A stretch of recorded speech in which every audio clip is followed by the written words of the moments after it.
Hey guys, I'm here with Brandon Scalf and Craig Miller. We're at the Dead Men Ministries booth at G3 Conference, and these guys have got an awesome ministry. Craig's written a book that they're promoting here, and Brandon is the director and founder of Dead Men Ministries. So I want to talk to you guys about what is Dead Men Ministries, and tell me about your book, Craig. First, if you don't mind, Brandon, tell me about Dead Men Ministries. So Dead Men exists to equip disciples of Jesus and grow church leaders. So we do that through a lot of different things, primarily the internet. We do ebooks, we do articles. We have a crusade tour that we're going to start this summer, so we're going to tour the country and try to invite revival. So we know that God gives growth. He's the one who creates revival, so we don't want to presume on His grace, but we want to believe that He will and that He can. So we're going to do that. Along with that, we do a couple different podcasts, the Dead Men podcast, one coming out called Nobodies, where we hang out with pastors and talk to them about real life ministry, because the reality is not everybody's a Matt Chandler, not everybody's a Paul Washer. Sometimes you plant churches, they fail, and then people wrestle with, well, does that mean I'm called? Not a big deal. And so we play off this idea of nobodies. So you have some resources. Yeah, so we have some resources. That's one of the things we do. The first one being this book, Implications of Faith. It's going to be the first book in a series underneath the label Resources for Revival. Here's the ISBN if you guys want to check it out on Amazon or just search it on Google. You'll find how to find the book, Implications of Faith. Yep. And so, Craig can talk to you more about what that book's about. He's the first author, the first book in that series. So the Implications of Faith, in short, if you think about our culture that we exist in right now, we have a tendency to think of faith as an intellectual assent, as mere belief. And in our studies of Scripture, we've come to the conclusion that biblical faith is actually something quite different. And so we want to push back against a culture of Christianity that would cheapen the gospel of Jesus Christ by removing the cost of following Jesus from it.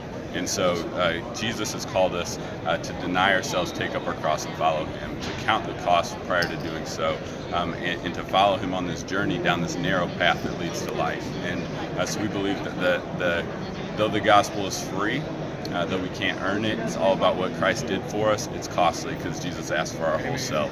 And but in the end, it gives us immeasurably more because it gives us Christ Himself. It reunites us with God, our Father in heaven, and that's worth so much more than anything that costs us here on earth. What got you to the point of wanting to write a book? So I've had a developing passion for writing, being in seminary and undergraduate. Just write a ton, and I just love the avenue of writing because it allows me to deal with difficult issues like the tension of we're saved by grace through faith alone, but faith without deeds is dead. And so if you don't have the appropriate time and attention with someone to detail that, you're most likely going to overemphasize one at the expense of the other. And so I love that I have an audience for 200 pages. I can thoughtfully and carefully lead someone to really a biblical understanding of what I'm trying to say. So there's that aspect of it. And the other part is sort of born from my own personal testimony. By the time I was 4 or 5 years into my Christianity, I was burned out spiritually. I was lukewarm, apathetic, going through the motions. And God got a hold of my life, brought personal revival, and He did so largely by deconstructing and reconstructing my entire understanding of what it means to follow Him in faith. Not just a faith that ascends, intellectually, but a faith that follows, that moves, that acts. And that has made all the difference. As I've stepped out in faith and asked the question, if I really believe what I claim to believe, how then should I live? God has fanned that flame in my heart and grown that passion all the more. And I believe revival will come as we count that cost and we lay down our lives and we put our faith into action. I'm excited to read it. I'm pumped up, man. I'm really pumped up. I'm going to get home and read this thing, and I'm going to do a review of this book separately.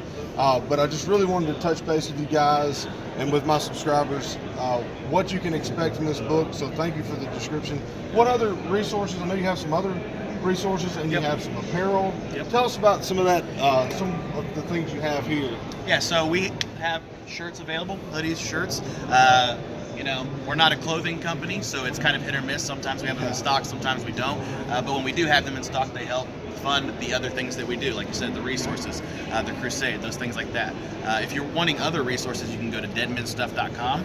And we have exegetical commentaries that you can download for free. We have other resources that you can download for free, or links to his books on the Amazon. We also do live Bible studies, so they're kind of in like a slope right now, but we're working on a new one to get them back up, where people can tune in, chat, and they can learn more about Jesus and what he has done for us and what he continues to do through us. That's an exciting time. Blog articles. Yep. We've got a couple more books in the works. So. Yep. It's an exciting time. It's an exciting time, and I'm really pumped up for Dead Men Ministries and for the book. I'm so excited to read it, and I'm just excited for you guys, man. This is exciting. This is like a rocket ship taking off. You know, just the vigor and the friction. Everything's happening. You can feel it and sense it. It's really exciting. That's exciting. Anyway, thank you guys for watching, and check out Dead Men Ministries, and bless these guys. Donate. Support their ministry. You'll be blessed.